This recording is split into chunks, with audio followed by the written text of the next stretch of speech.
Classic fascist, നവ fascist.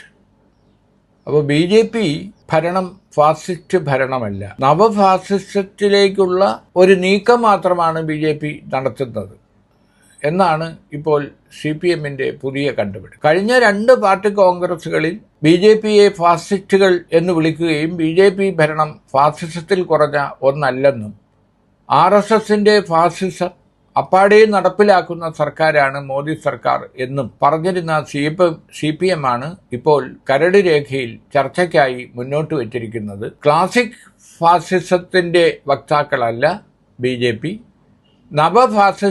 ഫാസിസത്തിലേക്കുള്ള ലക്ഷണങ്ങൾ മാത്രമാണ് ബി ജെ പി കാണിക്കുന്നതെന്നാണ്. അപ്പോൾ ചുരുക്കത്തിൽ ഫാസിസ്റ്റുകളല്ല ബി ജെ പിക്കാർ, ബി ജെ പി ഭരണം ഫാസിസമല്ല എന്നാണ് അവർ പറയുന്നത്. ലക്ഷണയുക്തമായ ഫാസിസം എന്ന് പറയുന്നത് ഹിറ്റ്ലറുടെയും മുസോളിനിയുടെയും ഒക്കെ കാലത്തെ ഫാസിസമാണ്. ഇത് നവഫാസിസമാണ്. നവഫാസിസത്തിൻ്റെ ചില ലക്ഷണങ്ങൾ കാണിക്കുന്നു മാത്രമേ ഉള്ളൂ എന്നാണ് പറയുന്നത്. അപ്പോൾ ബി ജെ പിയോട് കുറേ കാലമായി സി പി എം നടത്തിവരുന്ന മൃദു സമീപനം, അവരോട് ഒളിഞ്ഞും തെളിഞ്ഞും നടത്തുന്ന ചില സന്ധികൾ, അത് മറനീക്കി പുറത്തു വന്നിരിക്കുകയാണ് എന്ന് വേണം കരുതാൻ. കാരണം എല്ലാ ഭരണഘടനാ സ്ഥാപനങ്ങളെയും നിർവീര്യമാക്കിക്കൊണ്ട് അപ്രഖ്യാപിതമായ അടിയന്തരാവസ്ഥയ്ക്ക് തുല്യമായ ഒരു ഭരണത്തിലേക്ക് രാജ്യത്തെ തള്ളിവിടുന്ന മോദി സർക്കാർ ഫാസിസ്റ്റ് ഭരണമല്ലാതെ ഏതു തരത്തിലുള്ള ഭരണമാണ് നടത്തുന്നത്?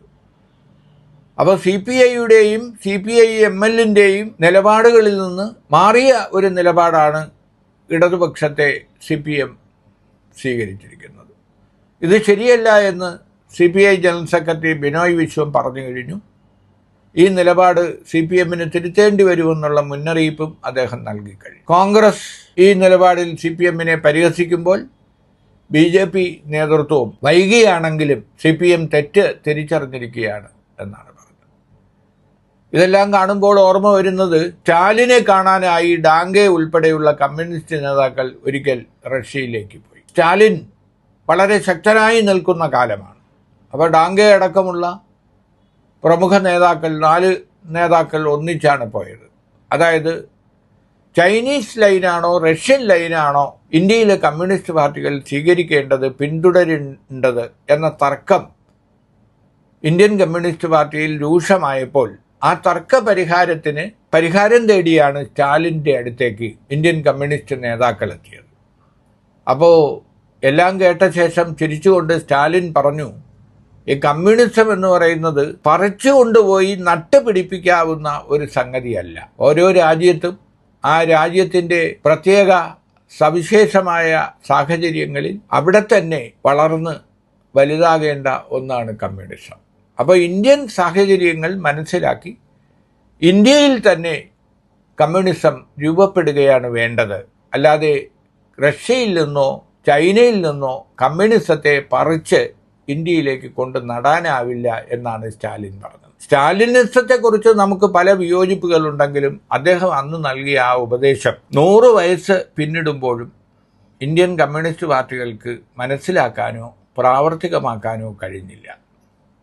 ജാതികളും ഉപജാതികളും അനേകം മതങ്ങളും എല്ലാമുള്ള നമ്മുടെ രാജ്യം, ഭാഷയിലും വസ്ത്രധാരണത്തിലും വിശ്വാസങ്ങളിലും വൈവിധ്യങ്ങളുള്ള രാജ്യം, ആ രാജ്യത്ത് ചൈനീസ് കമ്മ്യൂണിസ്റ്റ് പാർട്ടിയോ അല്ലെങ്കിൽ റഷ്യൻ കമ്മ്യൂണിസ്റ്റ് പാർട്ടിയോ നടപ്പിലാക്കുന്ന പരിപാടികൾ അതുപോലെ ഇവിടെ നടപ്പാക്കാൻ കഴിയില്ല എന്ന യാഥാർത്ഥ്യമാണ് സ്റ്റാലിൻ എന്ന് പറഞ്ഞത്. 1964 പാർട്ടി പിളരാനിടയാക്കിയത് നെഹ്റു നേതൃത്വം നൽകുന്ന കോൺഗ്രസുമായി ഐക്യപ്പെടണമോ വേണ്ടയോ, സഹകരിക്കണമോ എന്നുള്ള തർക്കം രൂക്ഷമായപ്പോഴാണ് സി പി ഐയും സി പി എമ്മും 2 പാർട്ടിയായി പിളർന്ന് മാറിയത്. അപ്പോൾ കമ്മ്യൂണിസ്റ്റ് പാർട്ടികൾ രണ്ടാവാനിടയാക്കിയ തർക്കം തന്നെ അന്ന് ദേശീയ ബൂർഷ്വാസിയായിരുന്ന, ദേശീയ ക്യാപിറ്റലിസ്റ്റുകളായിരുന്ന കോൺഗ്രസുമായി ഐക്യപ്പെടാൻ പാടില്ല എന്ന നിലപാട് സ്വീകരിച്ചുകൊണ്ടാണ് സി പി എം രൂപീകരിക്കപ്പെട്ടത്.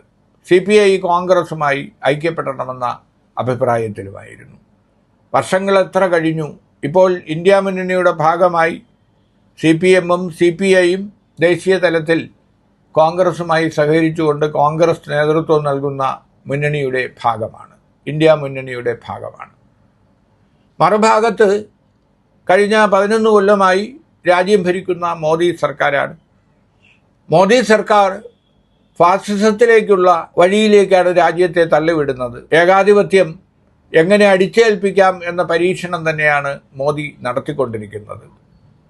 മതത്തിൻ്റെ പേരിൽ, ജാതിയുടെ പേരിൽ മുസ്ലിങ്ങൾ ഉൾപ്പെടെയുള്ള വലിയ ന്യൂനപക്ഷങ്ങളെ അരികുവൽക്കരിച്ചുകൊണ്ട് മാറ്റി നിർത്തിക്കൊണ്ട് മതത്തിൻ്റെയും വിശ്വാസങ്ങളുടെയും പേരിൽ, അനാചാരങ്ങളുടെ പേരിൽ നമ്മുടെ മനുഷ്യരെ പല തട്ടുകളിലായി നിർത്തിക്കൊണ്ട് ബ്രിട്ടീഷുകാർ പണ്ട് നടത്തിയിരുന്ന ഡിവൈഡ് ആൻഡ് റൂൾ എന്ന് പറയുന്ന തന്ത്രം തന്നെയാണ് മോദി സർക്കാർ ഇവിടെ പരീക്ഷിച്ച് നടപ്പിലാക്കാൻ ശ്രമിക്കുന്നത്.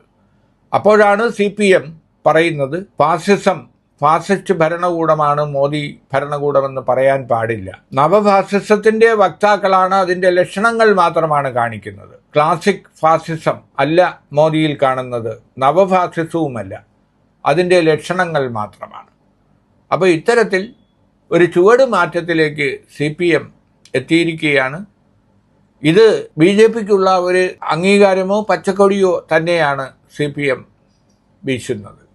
ഇതിനെതിരെ യഥാർത്ഥ കമ്മ്യൂണിസ്റ്റുകളും അതുപോലെ കോൺഗ്രസും എല്ലാം തന്നെ രംഗത്ത് വന്നിരിക്കുകയാണ്. CPM വിശദീകരിക്കുന്നത് ഒരു വാക്കിൽ വന്ന വിശദീകരണമല്ലാതെ ഫാസിസത്തെക്കുറിച്ചുള്ള BJP ഭരണകൂടത്തെക്കുറിച്ചുള്ള കാഴ്ചപ്പാടിൽ ഒരു മാറ്റവും വരുത്തിയിട്ടില്ല എന്നാണ്.